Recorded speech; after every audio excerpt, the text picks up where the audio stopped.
Welcome to the Stop Losing Women podcast, where it's all about learning how to keep a girl like me interested for the long haul, if you think you can handle it. And now, here's your host, Harry Wilmington. What should you tell women when they ask you about your dating past? Should you be open and honest with them? Especially if you haven't had a whole lot of experience, should you let women actually know that? Or could that information end up being to your detriment should you tell them? We're going to answer that by going over a situation a guy went through whereby he went out on a date with a woman and they hooked up. She started asking about previous relationships. And next thing we know, now all of a sudden she's sending one-word text and being very, very distant. Could these things potentially correlate? Let's talk about it. My name is Harry Wilmington, dating coach for men. You can go to stoplosingwomen.com to check out my ebooks, audiobooks, and my full Get Girls Academy course, all designed to help you figure out women. You can also write to me at harrywilmington@gmail.com if you want your question answered on one of these shows. So let's get into it. So this guy says, I went on a date with a girl a few days ago, and I thought it went well. We had a few drinks before and a few more after we got back to my place after.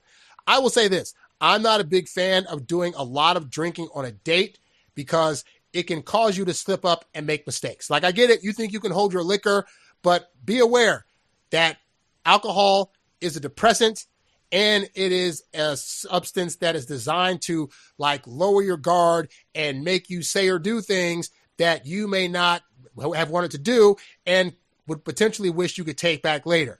I want you guys to go on dates with a clear head and not getting all messed up due to drinking. So let's stop that, or at least only have one drink and then leave it alone the rest of the night. But I digress.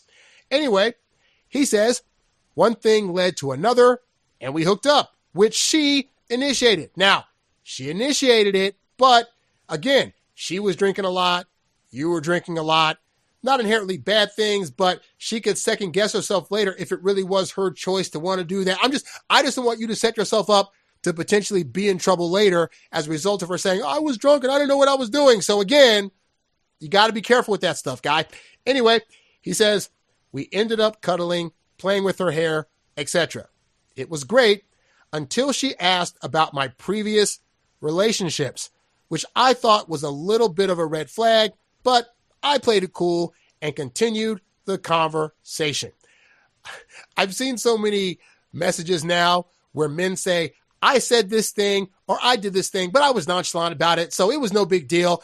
Stressing to you, the things that you don't think are big deals, women are taking as big deals. So she's asking a question about past relationships, and he's trying to say, I told her stuff, but I was calm and cool about it.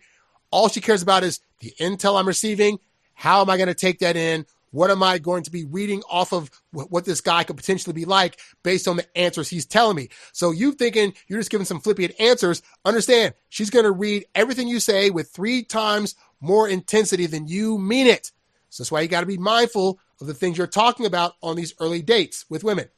I said, when she asked about previous relationships, what did you tell her? He said, I was honest and told her that I've had 2 year-long relationships. I'd imagine if I stuttered, it probably would look bad, but I didn't. That was the extent of the convo. So he's thinking, because he didn't stutter through telling her, I've had 2 relationships that lasted a year each, that she's not going to read that in a negative way. I can assure you she's reading it in a negative way, but we'll get to that in a second. So he says, she then told me she was 1 year out of a 3-year relationship. She also told me she, quote, doesn't sleep around very often, which made me feel pretty good. We talked on the date while cuddling about doing this again. Why are we bringing up future speak on a date? You as the guy should not be saying things like, I can't wait to see you again. Let's plan something for some other time. Oh my God, we should do this again. Like, no, those words should not come out of your mouth, because if she has not decided that that's what she wants to do, hearing it from you is going to always feel like it's a forced thing versus her choice. We want seeing you to be her choice. We want you to be able to call her later and say, hey, so let's go out again. And her having been anticipated hearing from you to where it's going to be a definite yes versus it feeling like an obligation that she's got to stay with because she already said she would. Like, this is why you don't do future speak. So you saying doing this again, also working against you. Continuing on. He says, a few days later, I asked her on a second date and she's been distant with one word text and hasn't responded in a couple of days. I'm not surprised by that. He says, I just want to know if a first date that escalates fast like that, if she can feel regret or feel like things are maybe moving way too fast the morning after. Well, the hooking up part itself is not necessarily the thing that's going to make her feel like it's moving too fast.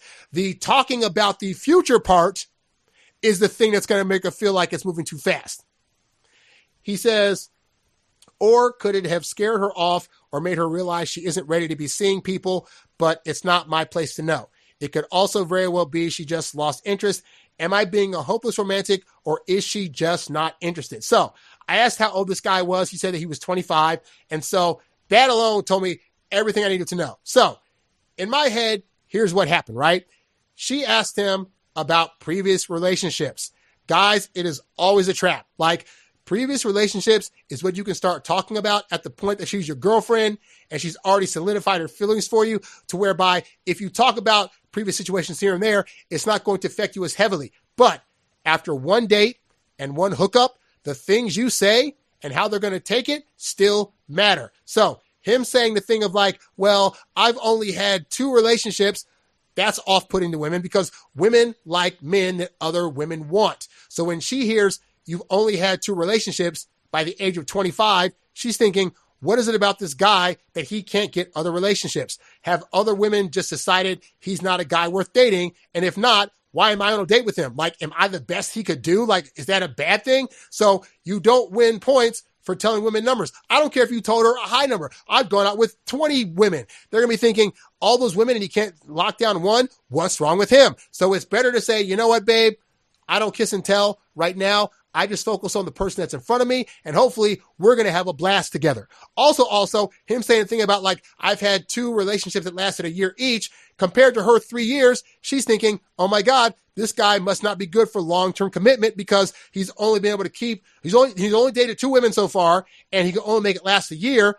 That doesn't indicate a guy that's going to be good to date long term. So you see how all this information that you think is no big deal and nonchalant and just me shooting the breeze could actually like be a detriment to you by way of what she's going to think and feel about it. So this is another major reason why we don't bring up the past. If we do, it's very vague. You know, I've dated a few girls here and there, and obviously, you know, I'm with you now. So hopefully this one's going to go the distance. But, you know, those other situations were those other situations. I don't kiss and tell because God forbid, you know, this doesn't go the way I want it to go. I would think you wouldn't want me talking about you, right? All she can say to that is, you know what? You're right. And so, yeah, don't think that you have to answer every single question that a woman asks you, because sometimes they're going to ask you stuff that, depending on the answer, could actually turn them off. And guess what? They're not going to know which question that is. So you as the guy just have to know when they're asking you stuff, what level of openness do you give this early on in the dating situation? And the answer is you ain't got to be that open. Like, as she gets to like you more and know you more, it'll be fine for you to open up a bit more, and it's not going to cause a detriment to her attraction. But early on, saying stuff like, I haven't dated a whole lot of girls and I've only had 1-year relationships, is not going to look appealing to most women. All in all, at this point, I'd say this thing's pretty much dead in the water, because he's reaching out to her and now she's not responding in a way that indicates that she's ready to see him again. So this is one of those situations where you got to kind of just leave it out there like, hey, you know, let me know when you're free, and if I'm available, then we can go out again. But I wouldn't try to push this. Like, at this point, why are we going to try to chase after a woman that is suddenly giving one-word answers and doesn't seem interested? The reality is, this guy's 25, so he doesn't know this yet, but like, there are more women out there, and inevitably there's going to be a woman that throws you all the buying signals, and it's not this. Like, a woman that goes on a good date with you and has a good time hooking up is going to want to hear from you again, is going to want to have you ask her out, is going to be enthusiastically saying yes to another date. But if you're doing the wrong things on these dates, then women are going to lose attraction pretty easily. If you need help figuring out what those wrong things are and want to correct them, you can go to stoplosingwomen.com, sign up for my free coaching newsletter. It comes with a free access to my Get Girls Academy, which will teach you everything you need to know about attracting women, keeping them, what they're into, and everything else in between. So you can check that out at stoplosingwomen.com. Also go there for one-on-one coaching if you need help with something that's personally going on in your dating life. Lastly, guys, this show is about you. If you have a question you want me to answer on one of these shows, write to me at harrywilmington@gmail.com. I would love to answer your question. That's all I got. I'm Harry Wilmington, and I'll catch you guys on the next episode. I'm out. Peace. Thanks for listening to the Stop Losing Women podcast. See you later, big boy.